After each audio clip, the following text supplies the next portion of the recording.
Okay, good morning.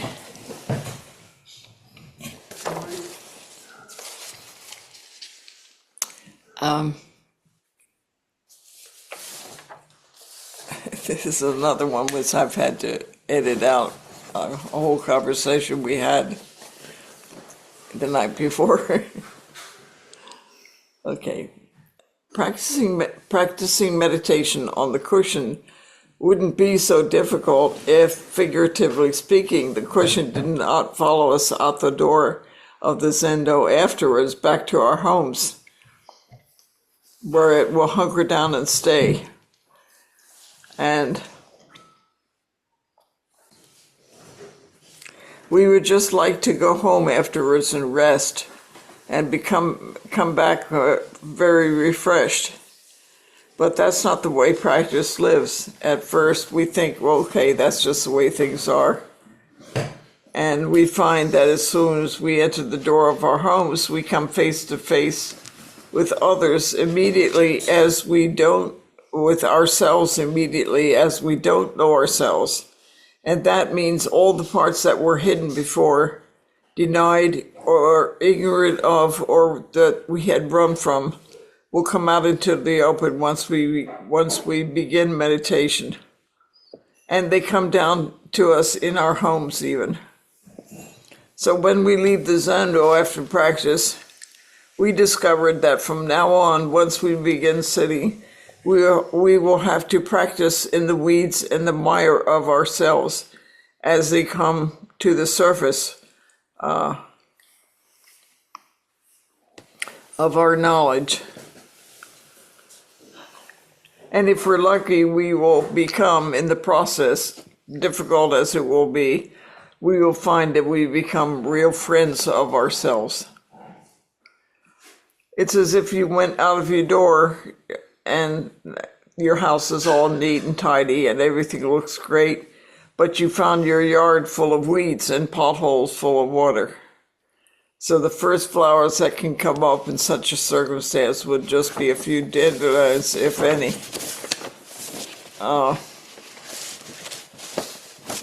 And you discover that no matter how fine your house may appear, if your yard is untended, if your behavior is untended, everything will look uncared for. So how do you practice in the weeds and the mire? Since we all live in the world, and we have to tend in the world, no matter how long we sit on the cushion, finally we have to go outside to buy groceries, talk to people to see what needs to be done, and to talk to others when we meet them. We have to tend to the weeds and take care of the mire. But no matter how many weeds we pull up, we have to tend to the ground on which they grow. So we change the muddy water and put down good soil and add sand to drain the water. And this is a lot of work that takes a lot of time. But later the weeds will grow happily upward along with many small flowers. At this time, the weeds must be tended or they will overwhelm the yard. As we take care of our world, we come to understand that every little thing we contribute to the overall feeling of well done or ignorant, careless. On the cushion, we learn to watch our thoughts without clinging. And we clean up our mind from a lot of unnecessary thoughts and daydreams. But outside, we clean up the mire of our emotions with every word and action we take with others.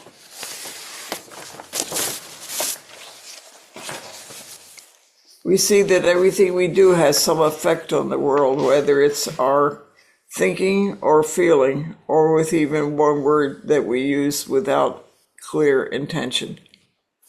We cannot glide through life, but we must be alert in every moment, and so we clean up our body, speech, and mind until our house and yard are both fully tended and in harmony with us inside and outside.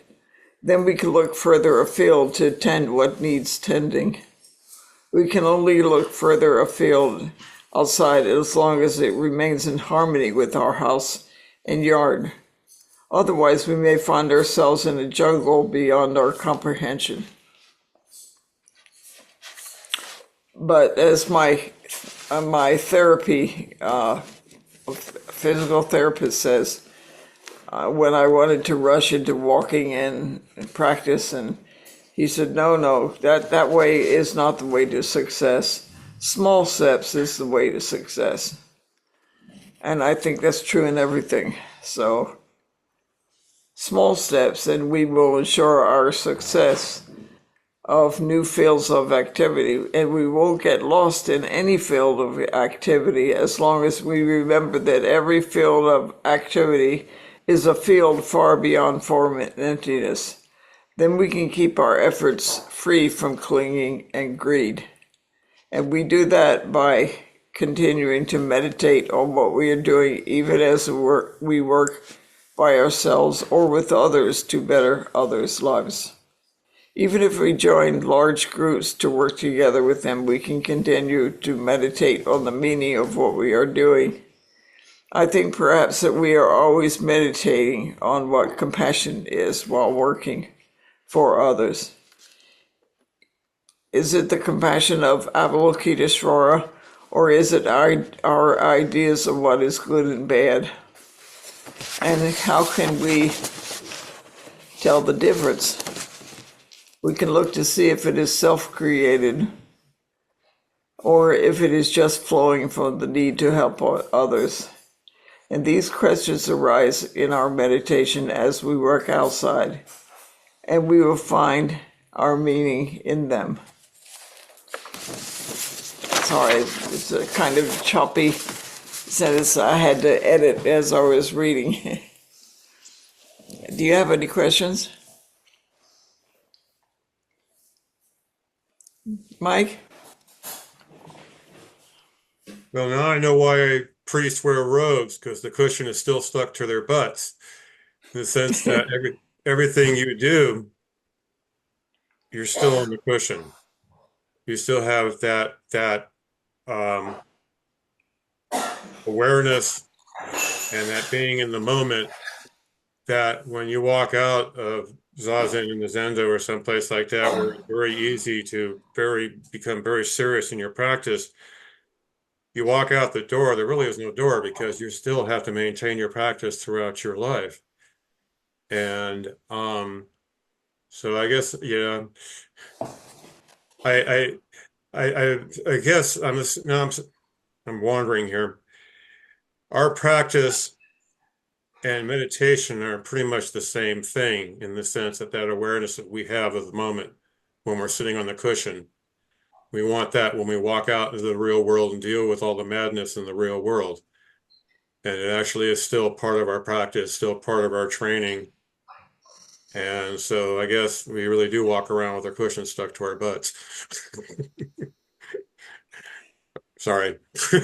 No, we really do have to pay attention to what we practiced on the cushion in the Zendo when we leave. And we can't stop practicing that way because always everything we're doing is going to affect our world outside. So if we get up from the cushion, then go outside and get mad at somebody for doing something and shoot off our mouths about nothing in particular, that will show in the world. We will have created angry people, another thing to populate our world. So yeah, we have to be very careful. And if we remember that every time we are very careful with our body, speech, and mind, we are making real friends of ourselves all the time. And we will reach a point where we not only make friends, we really like ourselves, just as we are, without any extras. So, yeah, but thank you, Mike.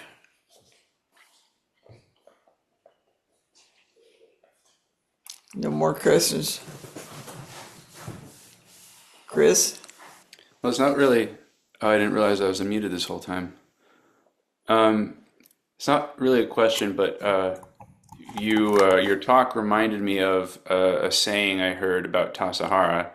And if you'll excuse the profanity, it goes, "Everyone else can see your shit. You might as well see it too."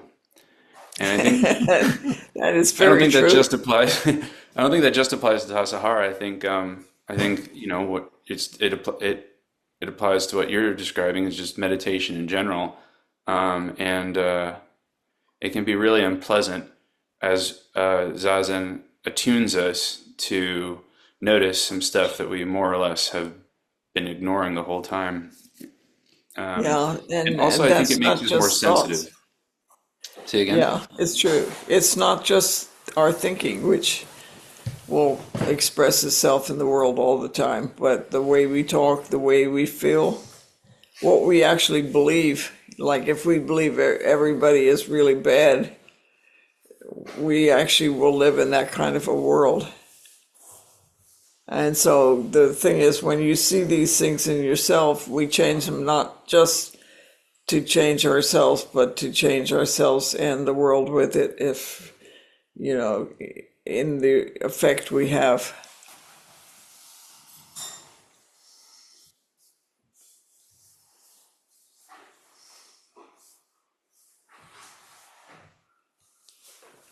Rachel.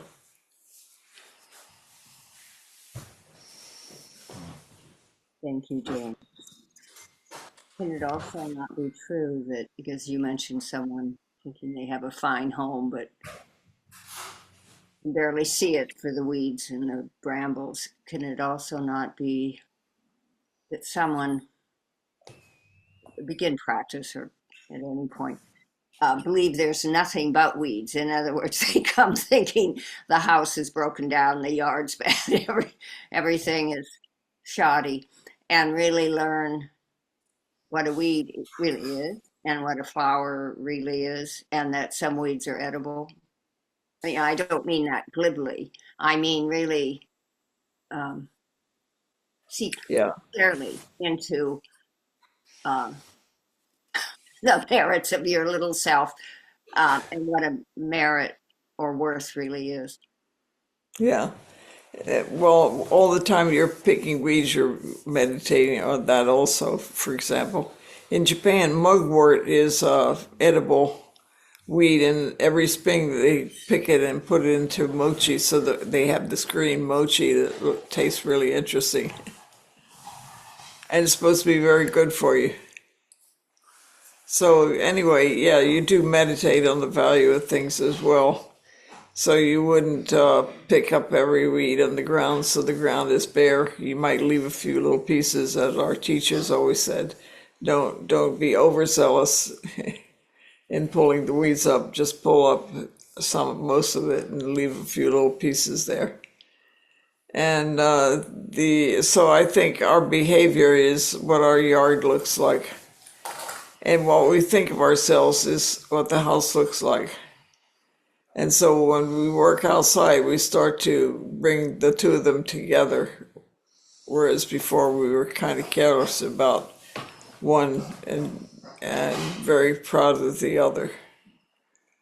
Anyway, I also think that when you tend things, even if it's articles or living things like grass and bushes, they reward you because they love you back, for you love them by tending them, and then whatever it is you tended, it loves you back. For example, I notice that Peter's always tending his rose bushes outside, and every summer they are just crowded with flowers. And I think the flowers are like a present to him because they love him back. And so we have an abundance of white and yellow flowers every year. And not just the flowers, all the flowers in the yard. So I really do think things love you back when you take care of them. Even if it's just a book that you are careful not to lay on the floor and pick it up and put it in the shelf or whatever, or anything, clothing, robes, you know, taking care of. That's why we practice taking care of our roxus. For that reason, we practice as if it was very valuable. And actually, it's no more valuable than anything else, but the idea behind it is valuable. but we tended as if the article itself is very valuable in order to learn how to tend everything that way.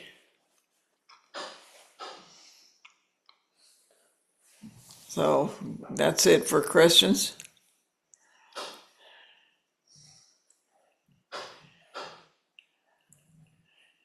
Is it the weeds in the bio that are confusing? Mike? You just reminded me of a story you told us when you went out to work in the garden and pull all the weeds and didn't realize you pulled out all the good plants at the same time. If I remember the story correctly, you got so overzealous in your weed pulling that you didn't leave anything behind. I think that was Rachel. Was it? I Yeah, think. Rachel, yeah.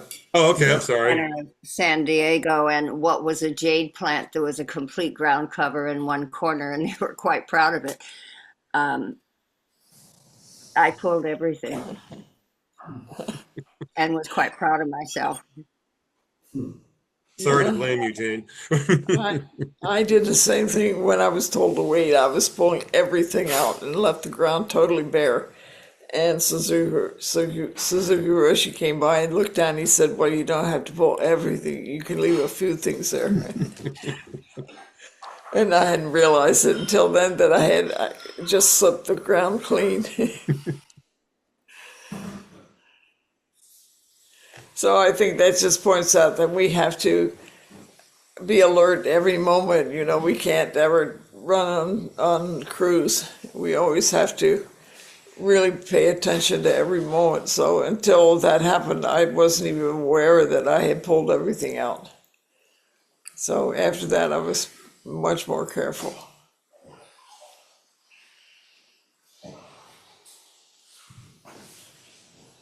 Anything else, anybody? Question. Yes, oh yes, Tim. I'm new. Are there any practical techniques to keep that? Because it seems like it's something very easy to forget to practice it throughout the day, and I just get carried away in doing what I think I need to do rather than the right thing. Yeah, I think there's not too much you can do once you go outside that would keep you alert. But whenever you sit, if you're counting your breaths, you'll get in the habit of paying attention, and that will help a lot more. Yeah. And anytime you find yourself really coasting, just stop for a minute and take 2 deep breaths and pull yourself back to yourself. If you do things like that, you'll start to do it as a habit, which is nice. Tim is here also visiting and sitting. He used to sit with us before the pandemic. There you are. Can you see yourself now? Yeah. And then everything closed down at in the pandemic. And then we have Beth And Beth is here. and Spencer. And Spencer. So we had 3 extra people on the center, which was very, very nice. And we'd like to invite you all to start coming to the Zendo again because everything is open and you are all welcome to just come and sit like we used to do.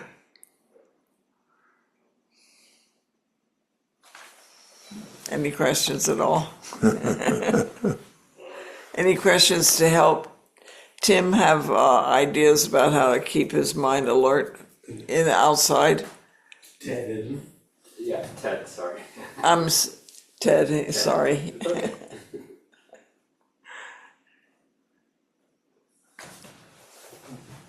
High five. High five.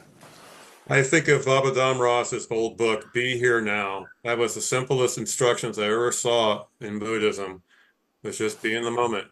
Just be paying attention to what you're doing, whether you're pulling weeds or driving or working on a project. You know, that's just be in the moment. That way you don't have any thoughts of the future or the past.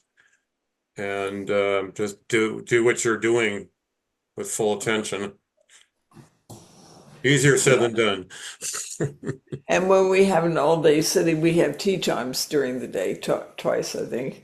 And if you like pay attention when you're having that cup of tea, really pay attention to just drinking the tea with nothing special, not thinking it's hot, cold, and delicious or nice. You could just practice being there with a cup of tea.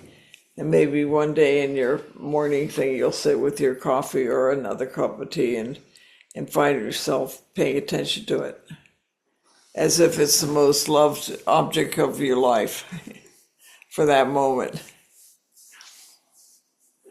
Anybody else have any tips for Ted? Rachel? Wait a minute. No, what? Tim or Ted? Tim. Ted. Ted. Yeah. It's Ted. Wait till you meet Tim. Oh my gosh, I got really confused last night. Me too. Yeah. Oh my goodness. I did too. Tim is the life of the party, though.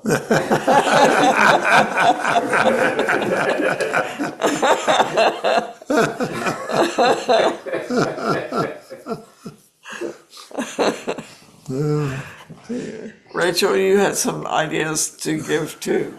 Well, I don't know if I'd call it a tip, much less an idea. But at one point, I had the notion, and I did do it off and on for a while.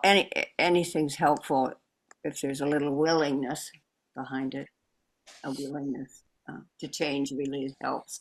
But I wasn't Catholic, but someone I know who would mention they did something with every few hours. They have lovely names. I love the chanting. I don't know it. 3 o'clock, 6 o'clock, 9 o'clock. There some chant or prayer that is done by orders. Anyway, I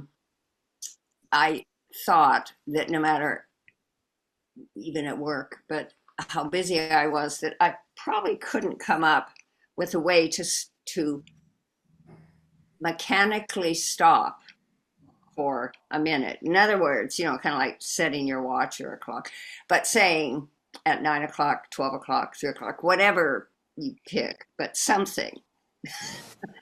And that I don't mean meditate, just simply pause for just a minute or two. That's all. And just do it. I mean, and it is interesting if you don't keep it up for ages. It's an attempt, and I do mean that about the willingness. Anything that begins to have the willingness where you will pause, like pausing before you tell someone what to do, or pause before you tell someone to not tell you what to do. That pause is just, so that's one thing I did that was helpful for at least one brief time. It was a respite, and I couldn't come up with a good reason why I couldn't possibly take 60 seconds to keep my mouth and body shut, no matter where I was. I've also heard with people who do yoga and things like that, they would wear a rubber band around the wrist, and every once in a while they would stop and pull it to remind themselves to take a deep breath, a couple of deep breaths, and then go on. Even that little bit might help. Anyway, thank you, Rachel. That's a good suggestion for anybody that's ready to say something angrily, is to stop themselves and take a few deep breaths before they even consider doing it.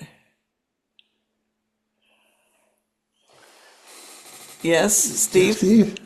Yeah, I just wanted to tell Tim, don't worry if you're called Ted. I was called Fred for a couple years, so. Why me?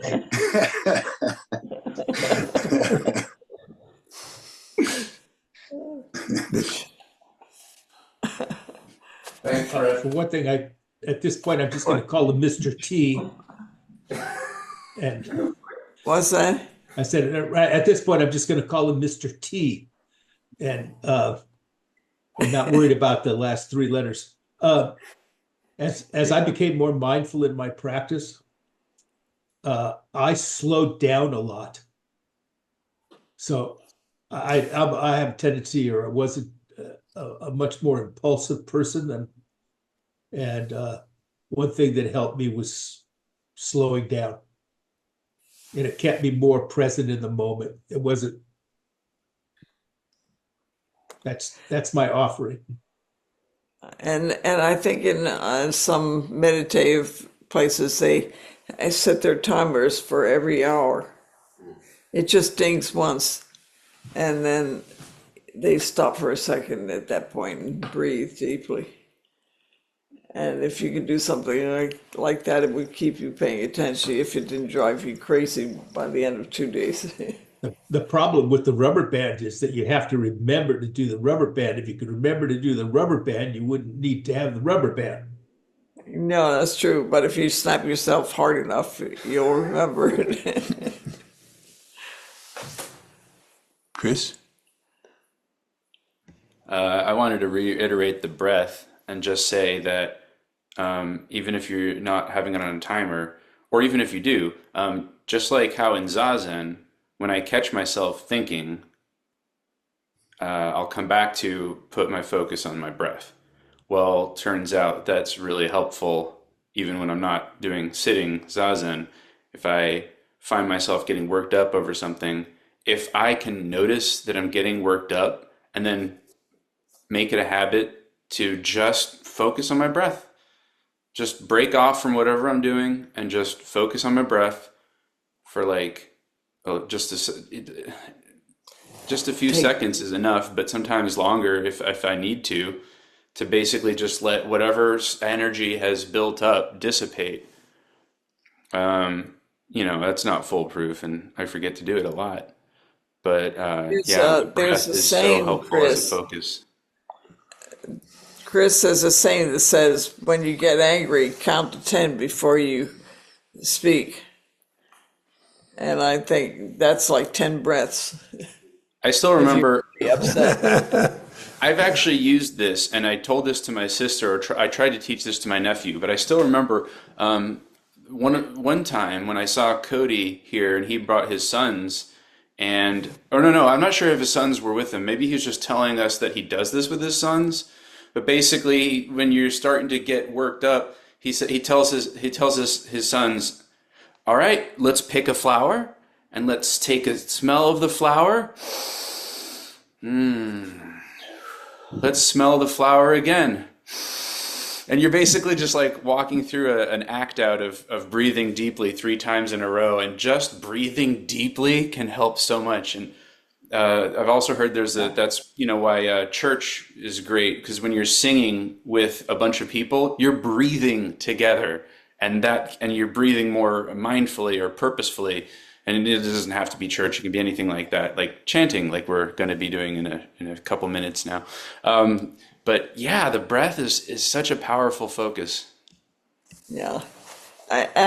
Chris, I still have some trouble occasionally talking with the certain pronunciations like W's and remembrance. Sometimes it feels like a tongue twister. And so when I'm chanting, I have to take at the end of each sentence, I have to take a really big breath to get to the next line without stumbling over it. So I go, then I chant the next line and it's fine. But if I forget, I run out of air and then start stumbling over words. So when you're chanting, at the end of every line, you could take a long, deep breath quickly, not slowly, but like, rather than just go into the next one and take a gasping breath. Or just, breathe in slowly, and then when you've got your lungs full, just join in with the group wherever they are. That's right. Thank you, everybody. Those Mitch, are good Mitch, suggestions. Mitch. Okay, from my previous training, which I don't, anyway, the breath is the glue between the mind and the body. Okay, that's a good comment. yeah. It's That's the glue. yeah. It's the breath holds the whole thing together. I agree. I think that's a good term for it. The glue that holds everything. I agree. We can't focus on breath more enough, actually. Okay, buddy. Thank you.